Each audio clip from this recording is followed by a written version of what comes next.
Comrades, friends, massive honour to be here. So this is the Trotskyist menace, Chris Grady. I have to say, I am the son of a militant full-timer, but I think my Trotsky might be a bit ropey. But I had a little scan through the transitional programme, and I didn't see being paid for an honest day's work appearing as one of the transitional demands. So that was curious. But seriously, comrades, friends, it's so important, and I'm so glad this has been emphasised today, is that we need to scream about our victories whenever we get them.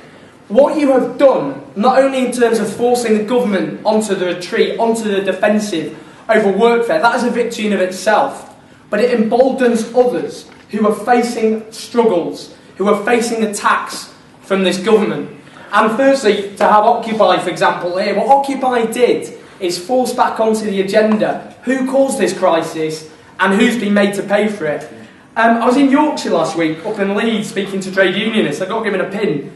There's a pin here from the bin strike, which people, I'm sure many comrades will be aware of. It took place from the 7th of September 2009 to 25th of November 2009. That was one of the first Condem coalitions, a Conservative Lib Dem council coalition, which attempted to slash the wages of those binmen by up to a third.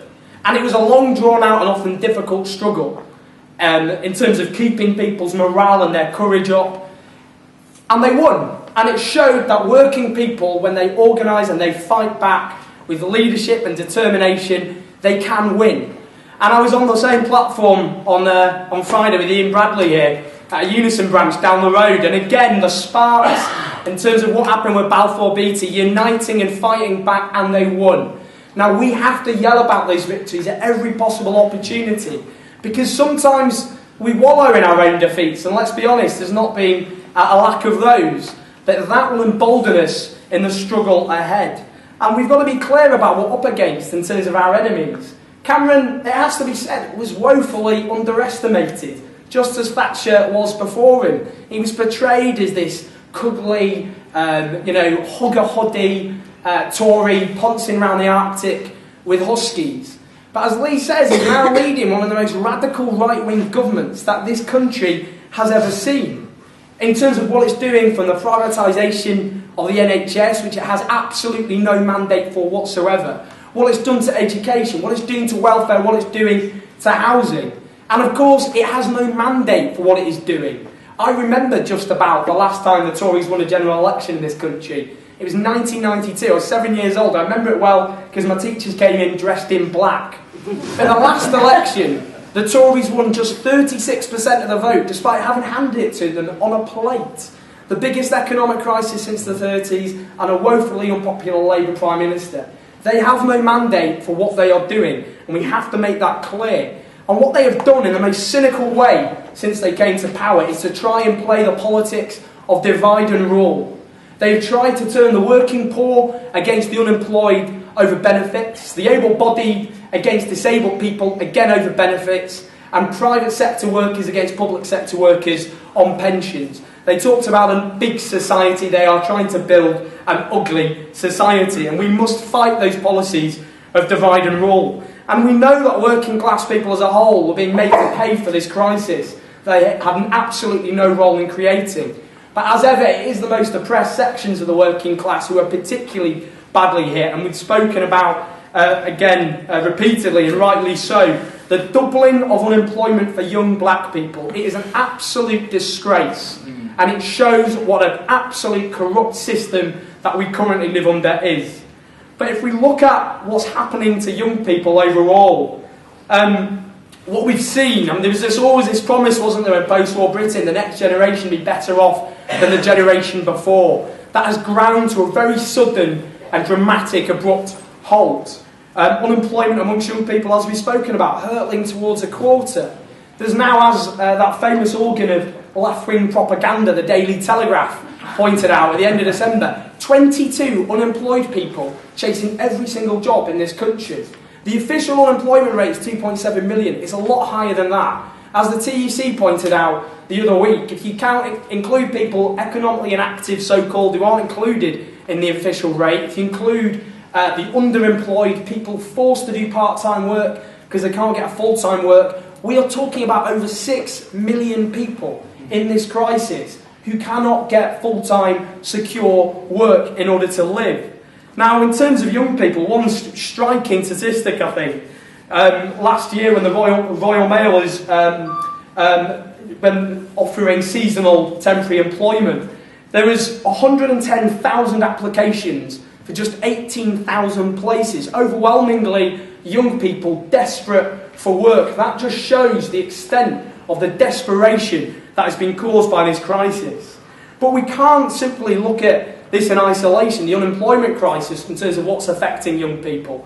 There's a housing crisis too. 5 million people up to stuck on social housing waiting lists because of the failure of successive governments, both New Labour and Conservative, to build council housing, and now private rents are soaring.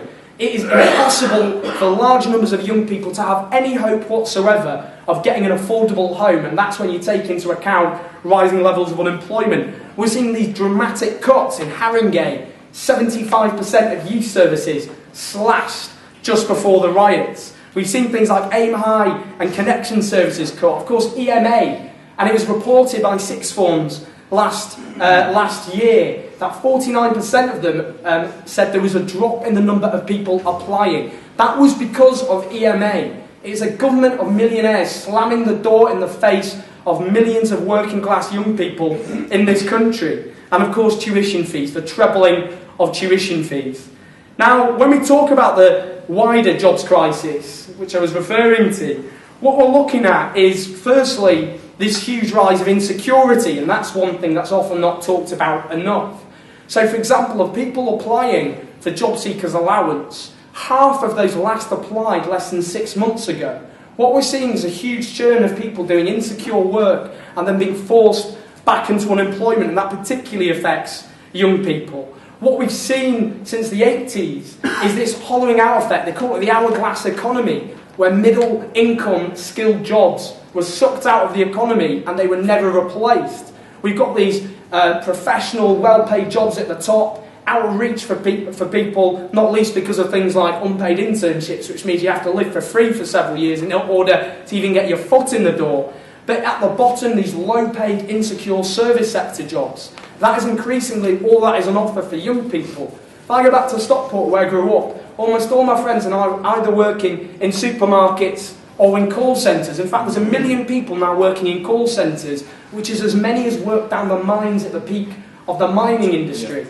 Now, what we've seen with this is this huge explosion with low-paid work in particular. So retail now has trebled in size since 1980. And there's a study done by the Fair Pay Network which showed that after 5 years, 3/4 of people doing retail work were still not on the living wage. This is insecure, low-paid work. And in fact, when people talk about the benefits bill, what is going on with tax credits, which are a lifeline for many people in this country, they are subsidising low pay in this country. That is, if you like, socialism for the rich, where employers will not pay their staff properly, and that is why we've got this huge explosion, billions paid, so that employers don't have to pay properly.